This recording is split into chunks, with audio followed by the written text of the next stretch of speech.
गुरुजी, ये कौन सा मंदिर है और यहाँ पे लोग किस आस्था को लेकर के यहाँ पे आते हैं लोग? देखो, ये सीता पाताल प्रवेश स्थल है, जहाँ सीता जी धरती में समा गई थी, वो जगह है।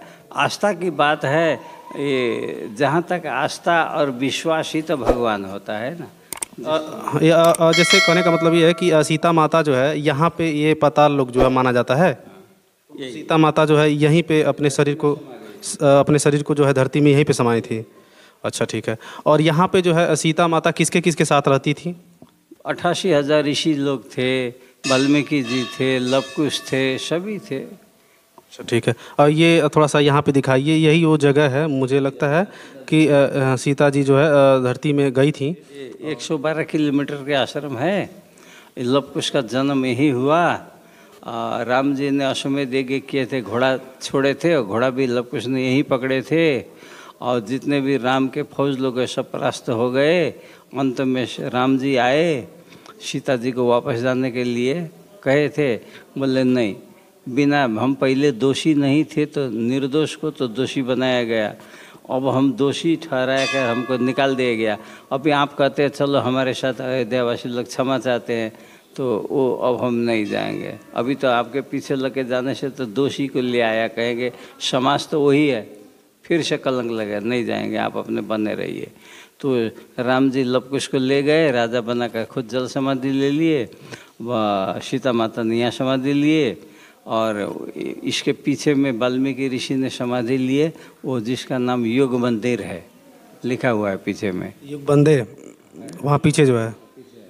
और लवकुश का जन्मस्थल भी है, और वाल्मीकि ऋषि का समाधि भी है। सीता जी जहाँ पर पानी जल भर कर रख दिया थे वो गगरोट है। 88,000 ऋषि मुनि का हवन कुंड है, और अमृत कुआं है जहाँ से पानी निकाला जाता था, वो है। और लवकुश कहाँ पढ़ते थे, शिक्षालय है। अब खंडर के रूप में खाली स्पॉट बचा हुआ है, अब तो क्या निशाना थोड़ा थोड़ा नमूना भर है।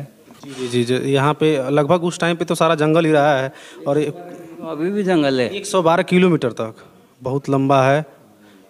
88,000 ऋषि था। ऋषि में रिसर्चर होता है, रिसर्च करने वाला का तो पर डिपार्टमेंट में तो 10-10 आदमी तो काम वर्कर थे होंगे। अब बताइए कितना, तो लाखों का भीड़ था होगा उस समय। जब त्रेता युग था तो उस समय दूसरा ही इसका माहौल था। अभी भी तो पूरा जंगल ही है।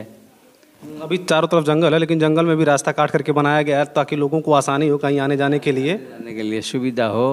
और यहाँ पर अभी भी सुविधा तो क्या है, अभी तक पानी नहीं है, बिजली नहीं है, धर्मशाला नहीं है, स्कूल नहीं है, हेल्थ पोस्ट नहीं है, कोई रेडियो चैनल लगता ही नहीं है यहाँ पर। ये पेड़ पौधे के उससे यहाँ कोई वैकेंसी पकड़ता नहीं है, टावर आता ही नहीं है। देखिए मोबाइल में कोई टावर नहीं है। गुरुजी का कहने का मतलब है यहाँ पर जो फैसिलिटी, जो सुविधाएं होनी चाहिए लोगों को मद्देनज़र रखते हुए कि लोग यहाँ पे आते हैं यहाँ पे घूमने के लिए, यहाँ पे सीता माता, वाल्मीकि जी और लवकुश के बारे में जानने के लिए, तो वो चीज़ जो है उन सब चीज़ों को लेकर के लोग आते हैं, अपनी श्रद्धा को लेकर आते हैं। तो कहीं ना कहीं यहाँ पे वो सुविधाएं होनी चाहिए ताकि अगर कोई दिक्कत होता है, कोई प्रॉब्लम है यहाँ पे, तो उसको सॉल्व भी किया जा सके आसानी से। तो ये सब चीज़ें जो है गुरुजी के कहने का मतलब यही है। तो लगभग गुरुजी एक दिन में लगभग कितने श्रद्धालु यहाँ पे आते होंगे और किस टाइम पर ज़्यादा आते हैं लोग? अभी देखिए, ये तो कहना मुश्किल है, क्योंकि किसकी हृदय में श्रद्धा जगा कब चल देंगे इसका तो कोई मुहूर्त होता नहीं है। कोई शादी विवाह तो नहीं जो आज हम शादी है ये मुहूर्त है, ये तो धर्म स्थल है। कभी भी इच्छा किया इंसान तो लोग आ जाते हैं वो अपना खुशी पर। लेकिन एक बात हम कहना चाहेंगे यूपी सरकार से और बिहार सरकार से, बिहार से और यूपी से जुड़ा हुआ है नेपाल। बिल्कुल बिल्कुल, यूपी और बिहार से जुड़ा हुआ है नेपाल। तीनों, यूपी और नेपाल और जो बिहार, तीनों का बॉर्डर है। लगभग बहुत ज़्यादा आते भी है यहीं के, यूपी और बिहार के लोग आते हैं 99%। हमारे नेपाली लोग को तो रास्ता नहीं है, जल ये गंडक नदी पार होकर आने पड़ता है नाव में, इसलिए दिक्कत है। कोई रास्ता भी नहीं है, जंगल आना। इंडिया से तो थोड़ा सुविधा है। फिर भी ये दो सरकार को, जैसे योगी जी हैं यूपी में, इधर में नीतीश सरकार, जी जी जी जी, ये सरकार से, और इधर केंद्र में तो नरेंद्र मोदी सर है ही है, वो तो क्या कहें उनको, पीएम, प्रधानमंत्री जी हैं, प्रधानमंत्री पीएम। फिर हमको हिंदी इतना बोलना नहीं आता है, तो भी हम बड़े कष्ट से हिंदी बोल रहे हैं कि हमारी मातृभाषा नेपाल है, नेपाली होने के कारण। बिल्कुल बिल्कुल, लेकिन जो भी आप हिंदी बोल रहे हैं बिल्कुल स्पष्ट बोल रहे हैं, लोगों को साफ साफ समझ में आ रहा है। तो ये सब सरकार से हमारा भी एक अनुरोध है, थोड़ा वाल्मीकि आश्रम नेपाल में पड़ता है बोल के झिझकिए मत और संकोचित मन न होवे। ये सरकार भी यहाँ आकर एक बार पुनर्वलोकन करें और यहाँ का माहौल देखें और यहाँ पर क्या हो सकता है उन लोगों से सहयोग में। पीएम सरकार भी कुछ बनावे, नीतीश सरकार भी बनाए, योगी महाराज भी बनावे, यहाँ पर धर्मशाला स्कूल कुछ भी अगर संचालन हो जाए, उनके तरफ से योग सहयोग मिले। योग सहयोग और वियोग तीन ही तो होता है। इसको अगर सक्रिय कर दें तो बहुत आभारी होंगे यहाँ के जनता भी। और जो भी हमारे भारतवर्ष से ही श्रद्धालु लोग आते हैं, दर्शनी लोग आते हैं, तो यहाँ पर सुविधा नहीं पा रहे हैं। तो उन लोग के लिए सुविधा के जनक कुछ गाड़ी घोड़ा हुआ, कुछ यातायात का सुविधा हुआ। 2 नदी है इधर में, थोड़ा छोटा मोटा पुल बना देते, ओवरटेक ब्रिज, 12 महीना आ सके, लाइट का प्रबंध हो जाता, धर्मशाला बन जाता। देखिए, सहयोग करने के लिए, धर्म के लिए कोई देश और ये समय नहीं देखना चाहिए। बिल्कुल बिल्कुल, आपकी बात सही है। तो वो लोग भी आकर यहाँ पर अगर कोई सहयोग करे, बनावे, तो क्या है इसमें बनाने से क्या, ये भारत द्वारा निर्मित है। ये धर्मशाला जैसे पीएम साहब द्वारा बने हैं, तो मुख्यमंत्री द्वारा ये बने हैं, यूपी द्वारा ये बने, तो उसमें अपना बोर्ड लगा हुआ, इसमें कोई फर्क नहीं पड़ता।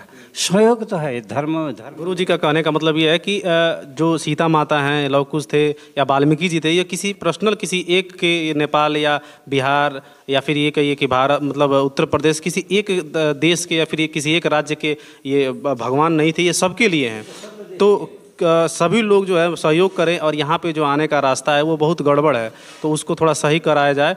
और ख़ास करके जो है तीनों, नेपाल सरकार और बिहार और उत्तर प्रदेश, योगी जी, नीतीश जी, ये सभी लोगों को जो है गुरु जी के कहने का मतलब है कि सभी लोग मिल करके इस पे ध्यान दें, ताकि और भी श्रद्धालु यहाँ पे आसानी से आ सकें और यहाँ पे अपना जो है अपना विचार जो है लोगों के सामने रखें। जो भी चीज़ें यहाँ पे हैं वो आसानी से आप घूम लें, लोग देख लें, अपना श्रद्धा पूरा करें। तो गुरु जी बहुत बहुत धन्यवाद आपका। जो लोग भी आए और अपने मन से मंतव्य दे, आपको यहाँ आने से क्या क्या चीज़ पूरा हुआ, हमारे मन से मन की बातें पूरी हुई, हमारे जो चाह था चाह पूरा हुए, यहाँ आने से कितने खुश हुए, यहाँ आने पर आपको क्या क्या मिला सुविधा, पानी मिला, बिजली मिला, ठंडे मिले, अथवा धर्मशाला मिला, कुछ ज्ञान मिला, पुस्तकें मिली, कुछ भी तो सुविधा होना ज़रूरी है।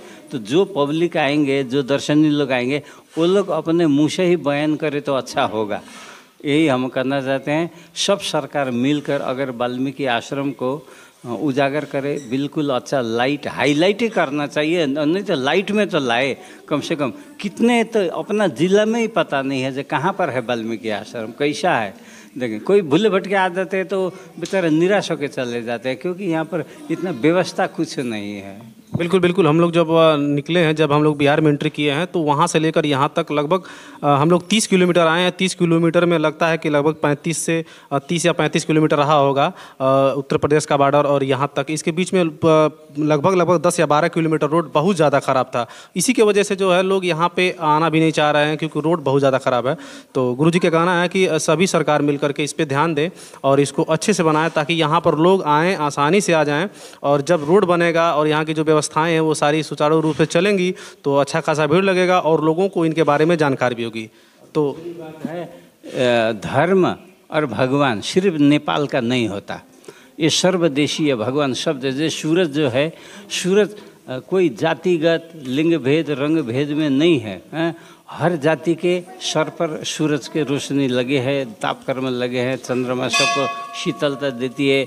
धरती में हम लोग चलते हैं तो ये छोटे जात है, ये बड़े जात है, तो बड़े जात को ऊंचा उठा देते हैं और छोटे जात को धसा देते हैं, ये तो नहीं है। तो भगवान सब पर बराबर समत्व तो है, सब में निगाह है। तो ये सब के लिए धर्म सबको करना चाहिए, भगवान सबको मानना चाहिए। सब बिना भगवान का तो कोई इंसान नहीं। कहते भी है ना, ईश्वर अंश जीव अविनाशी, जीव तो अविनाशी है, भगवान का ही रूप होता है, सभी होता है, तो भेद कैसा। चलिए ठीक है, बहुत बहुत धन्यवाद बाबा जी।